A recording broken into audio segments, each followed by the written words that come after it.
Los cambios políticos en Europa fueron encaminados hacia el absolutismo y de imponer unas monarquías absolutistas.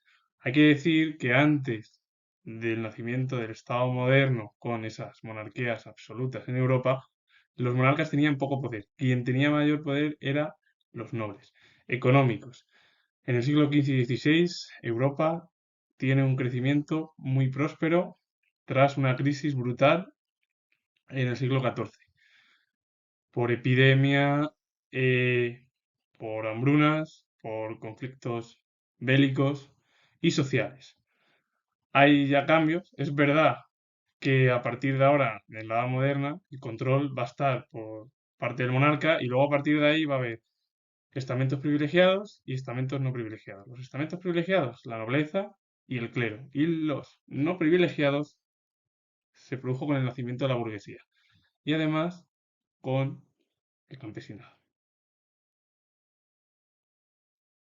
Europa entró en crisis durante el siglo XIV por tres razones: las malas cosechas, las guerras y las enfermedades. La agricultura no producía lo suficiente para alimentar a toda la población. Esta situación se debía a que muchos suelos se habían agotado y a que en los años posteriores se produjeron lluvias torrenciales que dieron lugar a la pérdida de muchas cosechas. Por ello, gran parte de la población estaba desnutrida y muchas personas murieron de hambrunas. También fue un periodo de continuas guerras y revueltas populares que asolaron las ciudades y los campos y provocaron muchas muertes. Pero el acontecimiento más grave fue la terrible epidemia de peste que se desató en Europa en 1348. Esta epidemia, conocida como la peste negra, arrasó todo el continente y acabó con más de una cuarta parte de la población.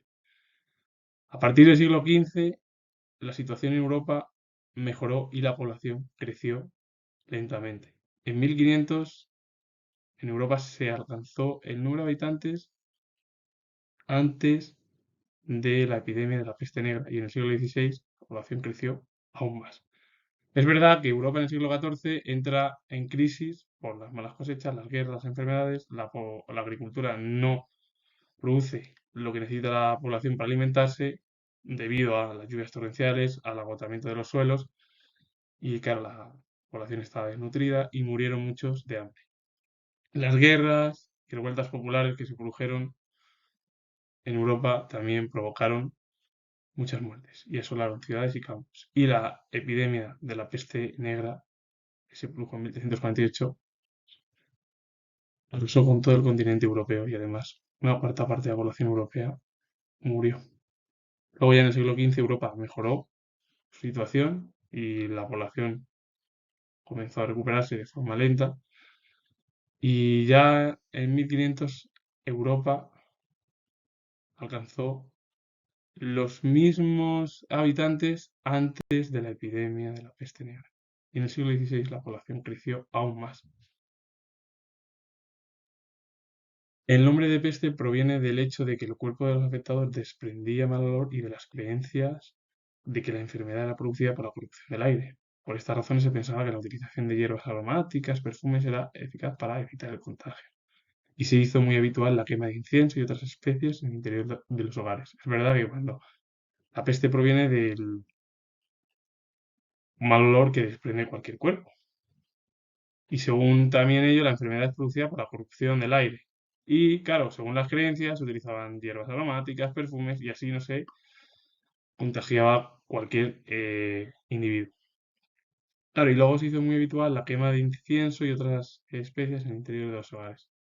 Hoy en día, cuando se producen enfermedades, como la gripe, la pandemia del SARS, otro tipo de pandemias, como la de 1918, o enfermedades que afectan a los seres humanos y a cualquier animal, bueno, pues se llevan controles sanitarios a través de la ciencia.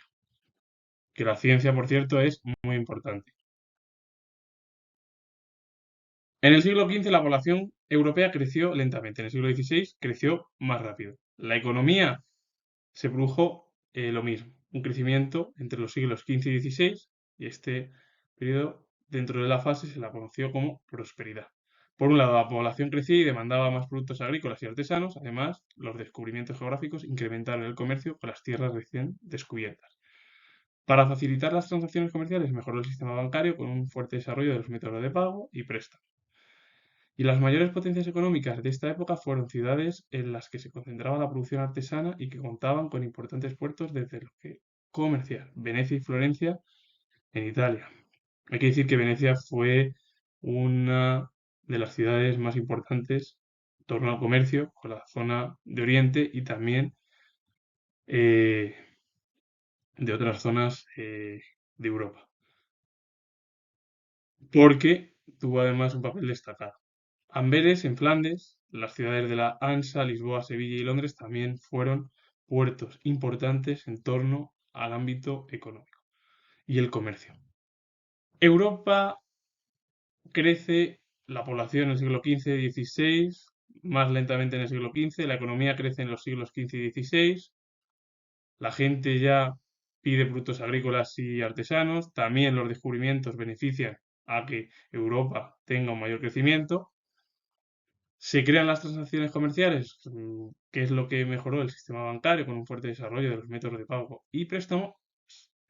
Y luego también aparecen ciudades importantes como Venecia y Florencia en Italia, Amberes en Flandes, las ciudades de La Hansa, Lisboa, Sevilla y Londres, que tuvieron un papel destacado en el ámbito comercial. Si la población en el siglo XIV sufrió una crisis terrible por epidemia, por malas cosechas, por conflictos bélicos, en el siglo XV la población creció lentamente, en el siglo XVI aumentó aún más. La economía creció en los siglos XV y XVI y también debido al crecimiento de las ciudades en muchas zonas de Europa, como Venecia, Florencia en Italia, Londres, Lisboa, Sevilla, entre otros muchos ejemplos. La sociedad también quedó dividida en estamentos como era durante el periodo medieval, aunque sí que hubo cambios importantes. Los estamentos privilegiados eran la nobleza y el clero, que no pagaban impuestos directos, dominaban la sociedad y ocupaban los cargos principales, y eran grupos minoritarios. Es verdad que el número poco a poco de estos grupos creció. Y los estamentos no privilegiados, la burguesía alcanzó gran preeminencia, formada por familias de los grandes comerciantes y banqueros, poseían enormes riquezas y poder. Algunos de sus miembros se enlazaron con familias nobles buscando un ascenso en su consideración social. Y bueno, entre las familias burguesas, algunas lograron un importante papel político, como la familia Medici, pero luego hubo otras, como los Fugger o los Welser, que se relacionaron directamente con los monarcas más poderosos de su tiempo, a los que prestaban dinero y de los que recibían grandes privilegios. Y los campesinos seguían teniendo unas condiciones de vida eh, malas, porque, claro, la gran mayoría eran pobres. Aunque es verdad que en Europa Occidental la situación del campesinado mejoró mucho más, ya que en la mayoría de los países dejaron de ser siervos y se convirtieron en personas libres. La sociedad estamental de la Edad Moderna era similar a la de la Edad Media. Había los estamentos privilegiados, la nobleza y el clero, que no pagaban impuestos, que dominaban la sociedad, que ocupaban los cargos al final más importantes. Aunque eran minoritarios este grupo, sí que creció poco a poco. La burguesía fue un grupo que creció y tuvo un papel destacado en la sociedad. Más porque eran familias de grandes banqueros, comerciantes y luego tuvieron grandes riquezas y poder.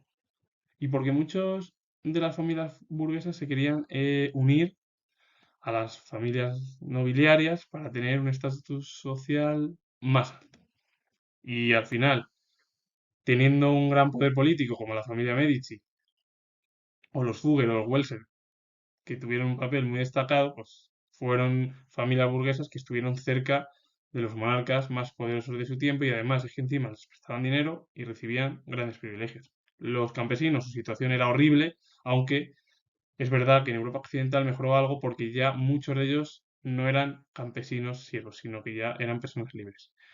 Y esto es la evolución al final de, sí, de la sociedad, de la economía, el problema de la crisis del siglo XIV, que provocó además problemas en Europa, pero que poco a poco en el siglo XV comenzó a crecer económicamente, demográficamente y la sociedad era similar a la época medieval en la Edad Moderna, porque eran dos sociedades estamentales con el monarca ya en la sociedad moderna, a diferencia de la Edad Media, que el monarca tenía poco poder y se tenía que acercar a los nobles para obtener mayor poder.